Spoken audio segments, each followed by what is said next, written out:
Bonjour à toutes et à tous, très content de vous retrouver de nouveau sur cette chaîne et j'espère que vous allez bien. Dans cette vidéo sur l'ESP32 avec MicroPython, nous allons donc voir comment gérer les interruptions et aussi le sommeil profond sur l'ESP32. Alors avant d'aller plus loin, pour ceux qui sont nouveaux sur cette chaîne, n'hésitez surtout pas de vous abonner, de liker et de partager la vidéo. Et encore un grand merci à vous qui me suivez depuis le début.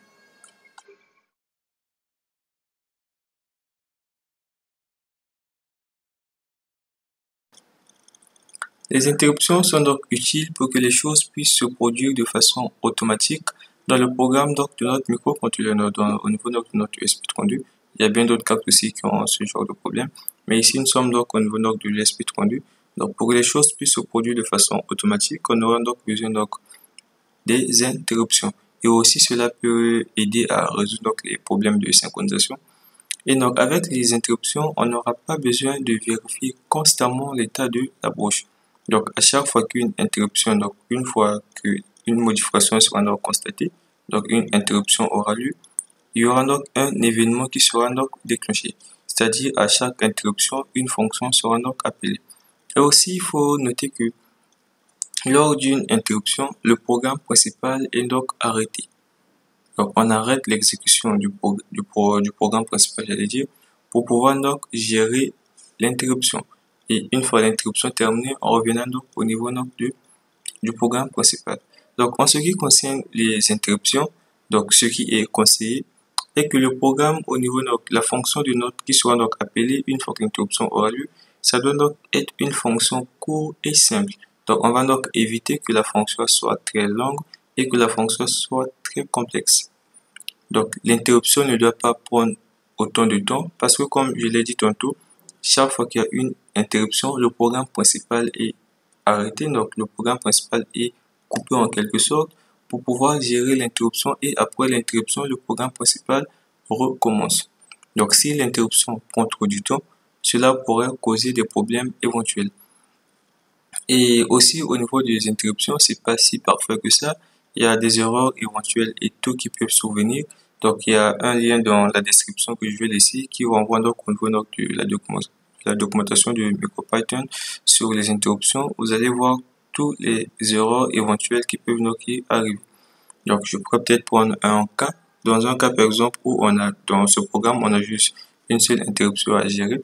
Et dans un cas où, par exemple, on a plusieurs interruptions à gérer, donc il y aura des interruptions qui seront supérieures et d'autres qui seront donc pas si importantes que ça. Donc, si par exemple une interruption a lieu et une autre interruption survient, et l'interruption qui est en cours pourra donc s'arrêter à mi-chemin pour exécuter une autre interruption qui est prioritaire et cela peut causer quelques problèmes au niveau donc, de notre programme et tout cela est donc décrit dans la description et il y a des conseils dessus pour pouvoir donc résoudre ce genre de problème. Donc comme je le disais tantôt, je laisserai donc le lien de la description qui renvoie donc à la documentation de MicroPython en ce qui concerne donc les interruptions. Donc je disais tantôt, le programme doit être aussi court et simple. Ça doit être court et simple de telle sorte qu'on puisse revenir très rapidement au programme principal. Donc, en ce qui concerne donc ce programme, ce que nous allons donc faire ici, c'est qu'on va donc vérifier donc constamment, donc on va créer une interruption qui va donc vérifier l'état de notre broche. Donc, au niveau de la broche, il y a un bouton poussoir qui est connecté dessus. Donc, ça va vérifier donc l'état de notre bouton poussoir.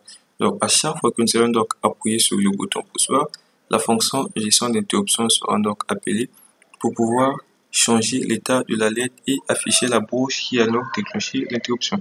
Bien qu'on le connaît par défaut, vu que c'est juste une interruption à gérer, dans un programme où on a une interruption, plusieurs interruptions, ça pourrait être utile de savoir quelle broche qui a déclenché l'interruption. Et donc, on va revenir au début du programme pour comprendre un peu comment ça se passe. Donc, il n'y a pas grand chose à importer, ce sont les mêmes, donc il n'y a rien du tout à importer en dehors de ce qu'on a l'habitude d'importer, le sous-module PIN qui appartient donc au module machine. Et est-ce que je vais utiliser le temps? Je ne pense pas que ça soit utile dans mon programme. Donc, je vais supprimer cela. Donc, c'est juste le sous-module PIN qu'on aura donc besoin d'importer. Et donc ici, c'est une variable state que j'ai, une variable de type bool que j'ai eu à déclarer. Donc je l'ai appelée state, ça va donc contenir donc l'état de notre broche. Donc en ce qui concerne les interruptions, la première chose à faire, c'est de créer une fonction qui sera donc appelée en cas d'interruption. Donc une fonction qu'on va exécuter lorsqu'une interruption aura donc lieu. Et donc moi j'ai appelé ma fonction gestion interruption. Vous pouvez l'appeler comme bon vous semble. Et cette fonction ici, ça doit prendre un paramètre en compte, c'est un paramètre qui est obligatoire. Ce sont des tâches qui se font donc en arrière-plan de notre logiciel MicroPython. Donc ça sera automatiquement remplacé par le pin qui va donc gérer, qui va donc déclencher l'interruption. Donc si vous ne le mettez pas, vous aurez un message d'erreur qui vous dira que gestion d'interruption ne prend aucun paramètre, mais un paramètre qui était donné. Je peux le lancer, on va voir. Je mets simplement cette ligne en commentaire.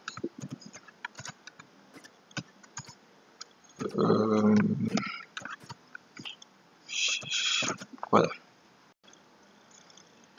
Alors, je peux donc exécuter le programme. On va donc remarquer qu'il y a une erreur qui va s'afficher dessus si tout se passe bien.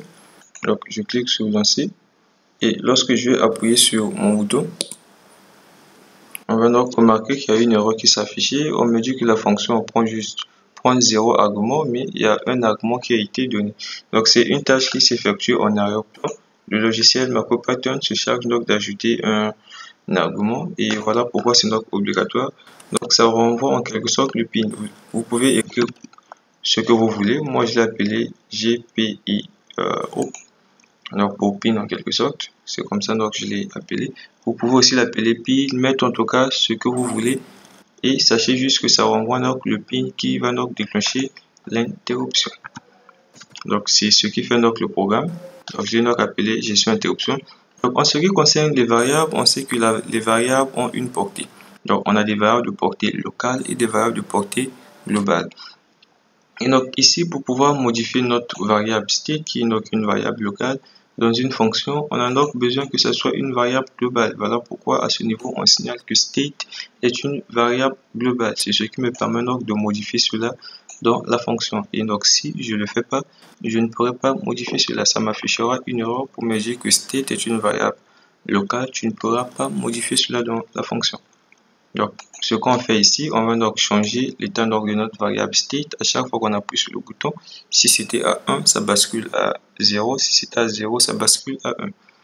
Et ici, on fera donc appel à la fonction. L'aide ici est de type pin. Donc, on va donc faire appel à la méthode value et on envoie donc le paramètre state à l'intérieur. La variable state qui prend donc pour valeur 0, 1 et par rapport à ces valeurs, ça va nous permettre d'allumer la lampe ou pas. Et à ce niveau, on va donc afficher le pin qui a eu à déclencher l'interruption. Bien qu'on connaît déjà le pin qui a déclenché l'interruption, cela pourrait par exemple être utile dans le cas où on a plusieurs interruptions dans le programme et plusieurs interruptions appellent par exemple la même fonction. On pourra peut-être avoir dans un cas où peut-être on a une interruption donc au niveau par exemple de deux capteurs. Ces deux capteurs font par exemple appel à une même fonction et on pourra peut-être chercher à savoir quel est le capteur qui a eu à déclencher l'interruption. Ici par exemple on a deux capteurs, un est à gauche, un est à droite. Donc ça sera peut-être important de savoir lequel des capteurs qui a déclenché l'interruption vu que les deux capteurs font appel à la même fonction. Et donc c'est ce qu'on va donc faire à ce niveau. Ici, dans un printf, ce qu'on va faire ici, c'est donc afficher notre argument qu'on a eu à mettre à ce niveau. Lorsqu'on mettra ça ici, ça va automatiquement envoyer le pin qui a eu donc à déclencher l'interruption. Donc, je ne sais pas si j'ai eu à le dire tout au début. En ce qui concerne les interruptions, on peut utiliser n'importe quel pin, sauf le 6 et le 11. L'interruption ne marche pas sur ces deux pins-là. Et donc ça, c'est en ce qui concerne notre fonction qui sera donc appelée à chaque fois qu'une interruption aura donc lieu. Et ça, je pense que c'est pas nouveau. Donc, vu qu'on va donc allumer la LED, naturellement, on aura donc besoin de signaler la LED qu'on va donc utiliser. Donc, de définir la broche auquel sera connectée notre LED. Donc, c'est ce qu'on a eu à faire à ce niveau. La LED est connectée donc à la broche 22, qu'on a eu à définir comme étant une sortie. Et à ce niveau, on a donc notre bouton poussoir qu'on va définir comme étant une entrée. Donc ici, on va le définir comme étant une entrée pull up. Donc c'est pour dire que la résistance, on va donc activer la résistance interne de notre carte ESP32 en pull-up. Donc c'est juste pour éviter d'utiliser une résistance externe donc lorsque je vais connecter mon bouton pouce. Vu que le pin 15, au niveau du pin 15, il y aura donc un bouton pouce qui sera connecté dessus. Donc ici, on a eu à voir la première étape consistant donc de créer notre fonction qui sera donc appelée une fois que l'interruption aura lieu. Et donc ici, on a eu donc à définir nos pins. Donc ce qui m'intéresse ici, c'est le pin bouton qui sera donc utilisé et lié donc à notre interruption. Donc ici, pour créer l'interruption liée donc au pin numéro 15, on fera donc appel à la méthode IRQ. Donc cette méthode nous permet donc à créer une interruption. Donc pour faire donc appel à cette méthode, on a donc besoin de notre objet ici qui soit donc lié à l'interruption. Donc l'objet ici c'est bouton, ça fait donc référence au pin 15 ici. Donc cette fonction, cette méthode IRQ prend en compte ces deux paramètres. Donc le premier paramètre ici, ça va donc nous permettre de définir le mode de déclenchement. Donc en ce qui concerne le mode de déclenchement de nos interruptions, on a ces constantes qui sont là. Donc cette constante que j'ai donc à utiliser va donc permettre de déclencher l'interruption chaque fois que la broche va passer de l'état haut à l'état bas. Donc chaque fois que notre broche va passer de l'état haut à l'état bas, la fonction gestion interruption sera donc appelée. Et on a encore d'autres constantes à ce niveau. Donc cette constante sera donc appelée chaque fois que la broche passera de l'état low à l'état high. Donc c'est en quelque sorte l'inverse du premier. Et enfin on a donc ce dernier ici, donc c'est 3. Lorsqu'on met 3, donc l'interruption est déclenchée dans les deux sens, c'est-à-dire lorsque la broche passe de l'état bas à l'état haut et de l'état haut à l'état bas, dans les deux sens, l'interruption sera donc déclenchée. C'est-à-dire, on fera donc appel à notre fonction gestion interruption sera donc exécutée. Et l'autre paramètre ici, handle, ici c'est donc la fonction qui sera appelée une fois que l'interruption sera déclenchée. Donc notre fonction ici c'est donc gestion d'interruption. Vous remarquez qu'on ne met pas de parenthèse, il n'y a rien, donc on met juste gestion d'interruption comme ceci. Donc c'est pour que la fonction soit exécutée uniquement lorsque l'interruption aura lieu. Donc comme je dis, les trois étapes sont là. On définit la fonction à exécuter, on va donc définir le pin qu'on va utiliser et enfin on va donc créer l'interruption. Donc si vous regardez ce programme, donc vu que j'allume juste la lampe, je n'ai donc pas voulu écrire autre chose en bas. Donc notre programme va donc s'arrêter là. Et on peut donc l'exécuter afin de le tester pour voir ce que ça fait. Mais avant cela, je vais d'abord le tester ici et puis vous mettre une séquence vidéo tout juste après. Et donc vous remarquez que lorsque je vais appuyer sur mon bouton, ça va donc m'afficher interruption détectée pin 15. Donc interruption détectée, c'est le message écrit ici. Et pin 15 c'est envoyé par cette variable ou encore cet argument. Donc lorsque à chaque fois qu'on appuie donc sur la LED, ça s'allume, ça s'éteint, ça s'allume, ça s'éteint et ainsi de suite. À ce niveau qu'on va s'arrêter et je vais donc vous laisser suivre la séquence vidéo et j'espère surtout que cela vous a été utile et avec le lien que je laisserai dans la description qui renvoie donc à la documentation de MicroPattern en ce qui concerne plutôt les interruptions. Cela donc pourra donc vous aider à mieux comprendre comment les interruptions marchent et aussi à bien les utiliser dans vos programmes. On se retrouve tout juste après.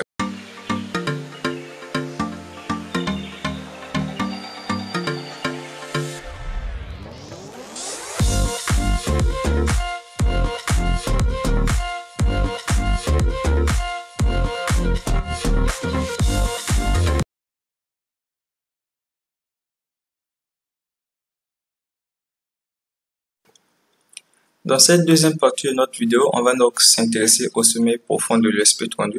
Alors le sommeil profond ici, ça revient juste à dire de mettre notre carte en veille. Donc une fois que la carte sera donc mise en veille, cela vient à dire qu'il y aura plusieurs fonctionnalités qui consomment beaucoup du courant seront donc coupées et juste les fonctionnalités utiles qui vont permettre à la carte de se réveiller, c'est-à-dire sortir du mode veille qui sera donc resté actif, donc qui restera donc actif.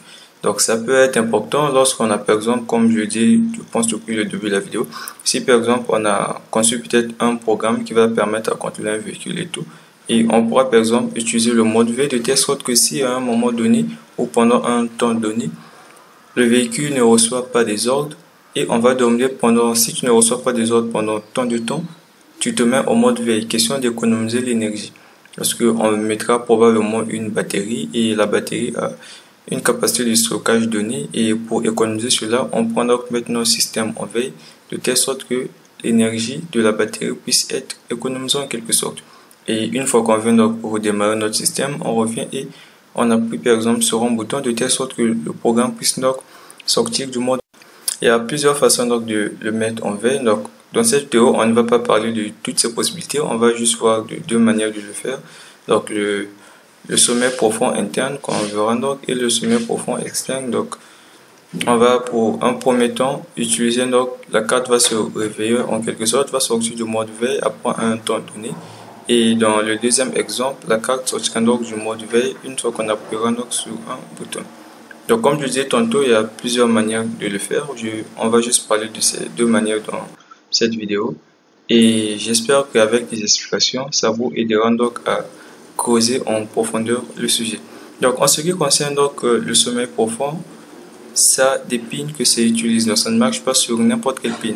Donc ce sont des pins en jaune ici. Partout, vous voyez qu'on a eu écrit RTC, GPAO, GPAO 03. Donc partout où il y a RTC en jaune ici, ce sont donc des pins qui sont valables pour être utilisés au sommet profond. Donc lorsqu'on utilise ces fonctionnalités, ce sont donc ces pins qu'on va utiliser. Donc on va revenir sur le programme. Et aussi pour ceux qui me suivent pour la première fois et qui n'y sont pas abonnés, en tout cas, s'il vous plaît, n'hésitez vraiment pas de vous abonner et de partager la chaîne. En tout cas, un grand merci à vous. Et aussi, j'ai peut-être pas eu à le dire, donc lorsqu'on utilise le sommeil profond, c'est vraiment utile qu'on puisse mettre un temps d'attente. Parce que si on ne met pas de temps d'attente, on aura du mal à téléverser un nouveau programme. Donc, à enregistrer un nouveau fichier dans la carte. Parce que pour pouvoir avoir accès à la mémoire de notre USB 32, donc la carte ne doit pas être en mode veille. La carte doit bel et bien être active. Et si on écrit un programme et que notre carte est en mode veille et ne sort pas du mode veille, on aura vraiment du mal à remplacer un nouveau programme. Donc, lorsque j'étais en train de m'exercer et tout, j'ai eu à avoir ce problème. Du coup, j'étais donc obligé de flasher ça de nouveau, de telle sorte que ça puisse supprimer l'ancien programme. En tout cas, on va donc le voir tout à l'heure. Donc, dans notre premier cas ici, on va donc voir le sommeil interne. Donc, on va écrire un programme qui va donc permettre à la carte d'entrer donc en mode veille pendant un temps donné et se désactiver juste après que le temps soit écoulé. Donc, ici, on va donc importer donc de la classe machine le sous-module Deep Sleep, ce qui va donc nous permettre notre Deep Sleep qui signifie donc sommeil profond, ce qui va donc nous permettre donc à mettre notre carte en veille. Donc ici, j'ai aussi à importer donc du module Time Sleep MS pour mettre donc le programme en pause. Donc ici, le programme consiste donc à allumer une LED. Après un donné, le programme donc se met en veille et après le temps écoulé va donc sortir du mode veille. Donc ici, c'est pas nouveau, on définit notre pin comme étant une sortie. On met donc la valeur à 1 pour allumer donc la LED qui est connectée au niveau de notre pin. Et une fois fait, on va donc mettre une attente de 5 secondes. Et 5 secondes après 5 secondes, notre carte va donc activer, donc va donc se mettre en veille. En veille pendant 5 secondes. Donc ici, Deep Sleep, ici, ça prend donc le temps en millisecondes. Donc j'ai eu à mettre 5000. 5000 revient donc à écrire 5 secondes. Donc si par exemple, je faisais mon système comme ceci, je le mets par exemple en commentaire. Donc, après que la LED soit allumée, automatiquement ça va rentrer en mode veille, ce qui n'est pas intéressant. Donc, la LED ne va presque pas s'allumer. Ça sera très rapide. Une fois que ça sort du mode veille, automatiquement ça reviendra encore en mode veille. Donc, c'est utile qu'on puisse mettre d'abord un temps d'attente ici pour permettre à notre LED de s'allumer, de rester allumé pendant un certain temps avant que la carte puisse retourner donc en mode veille.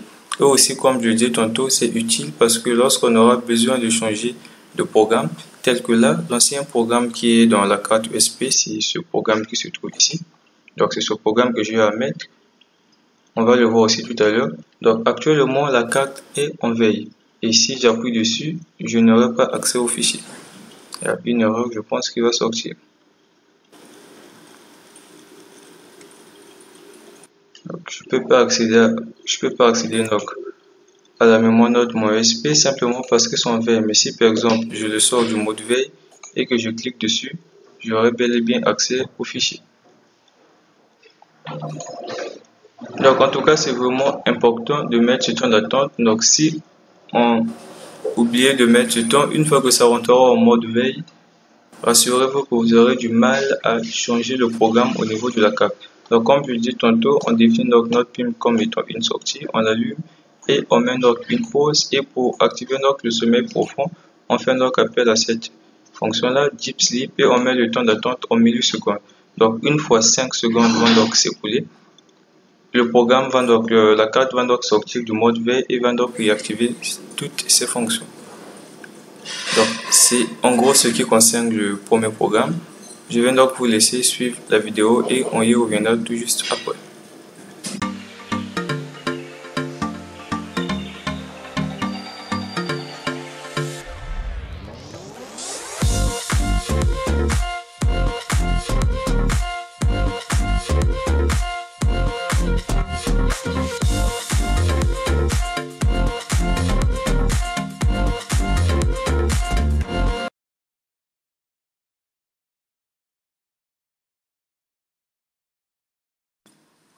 Donc voilà donc ce que fait la vidéo, c'est comme si ça clignotait, mais en fait ça ne clignote pas. Donc la LED s'allume, 5 secondes après, le système se met en veille, donc ça désactive donc toutes ces fonctionnalités. Voilà pourquoi donc les pins se mettent donc à l'état, tout s'éteint en quelque sorte. Voilà pourquoi la LED s'éteint. Et lorsque le programme redémarre, donc ce qui se passe ici, c'est que lorsque ça se met en veille, ensuite ça redémarre. Lorsque ça redémarre, ça relance le programme à 0. C'est comme si on avait appuyé sur Reset ou encore sur Enable. Donc ça redémarre le programme à 0. Et lorsque ça redémarre à 0, ça redéfinit le pin que j'ai utilisé.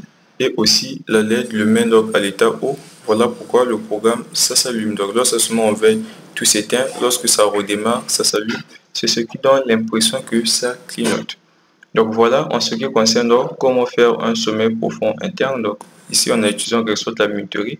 On a calculé le temps que ça doit mettre en veille. Et dans ce programme ici on va donc voir le sommeil profond externe. Donc ici la carte sera donc en veille pendant un temps indéterminé. Et lorsqu'on va donc appuyer sur le bouton, c'est à ce moment que la carte sortira donc du mode veille. Donc pour cela, on aura donc d'importer. Bon, je n'ai pas voulu importer carrément le module ESP32 vu que je n'aurais pas besoin de toutes ces fonctionnalités. Donc j'ai juste importé les fonctionnalités donc, ou du moins les fonctions et constantes qui seront donc utiles. Donc les fonctions ici, c'est ceci que j'ai donc importé. Donc en ce qui concerne donc le sommeil externe, il y a deux fonctions que j'ai eu à voir. Donc il y a cette fonction externe 0 et externe 1. Pour externe 0 ici, c'est lorsqu'on a juste besoin, on va juste utiliser un seul bouton pour pouvoir le sortir du mode veille. Et avec externe 1, on va donc utiliser plusieurs boutons pour le sortir du mode veille. Donc on peut avoir plusieurs boutons. Et une fois qu'on appuie sur l'un des boutons qu'on a eu donc à mentionner, le programme sortira donc, l'ESP sortira donc du mode veille. Donc ESP32, donc c'est à ce niveau, au niveau de la documentation. Donc c'est cette fonction que j'ai donc eu à utiliser. Donc ça prend en compte le pin et le niveau.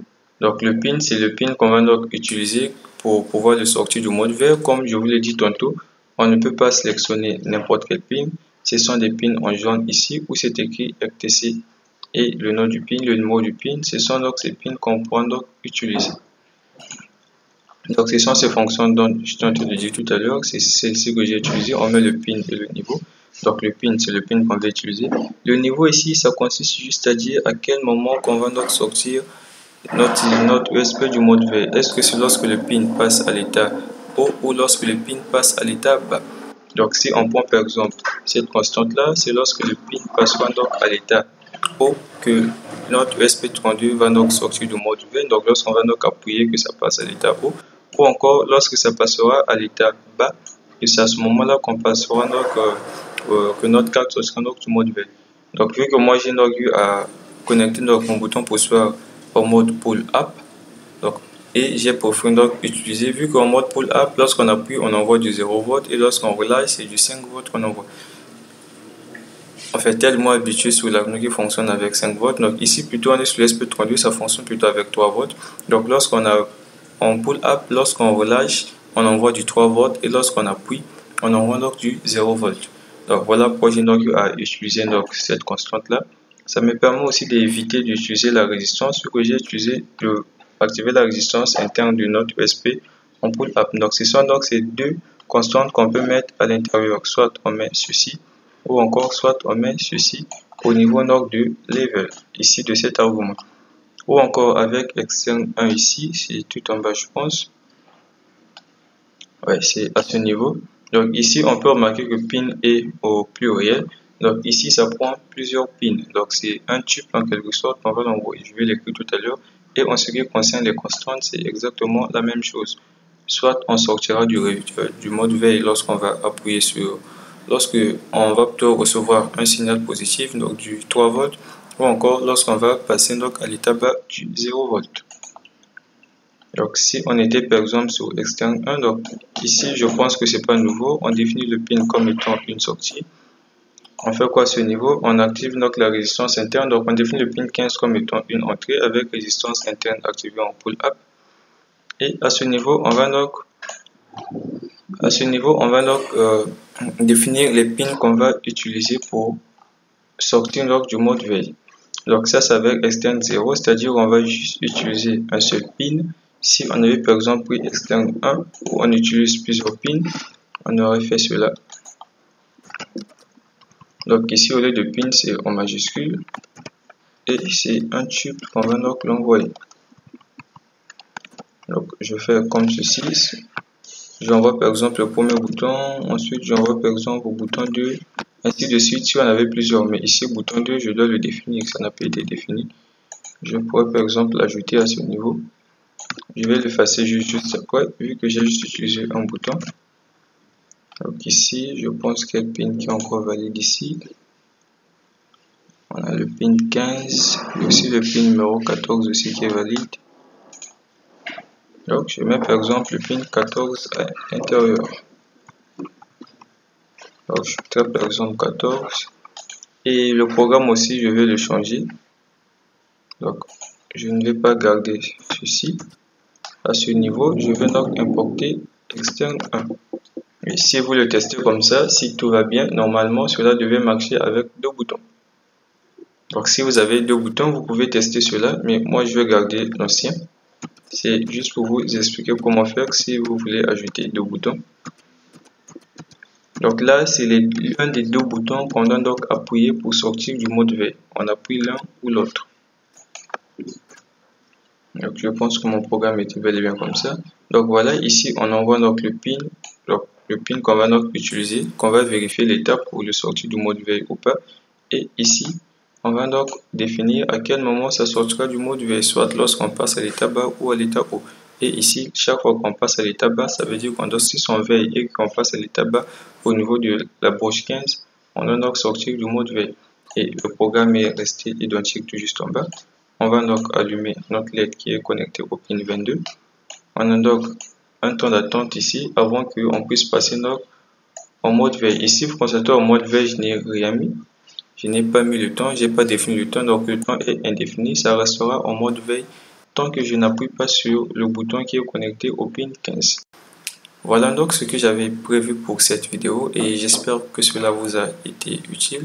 Alors je vous laisse donc suivre la séquence de la vidéo juste après et on va donc se donner rendez-vous très prochainement.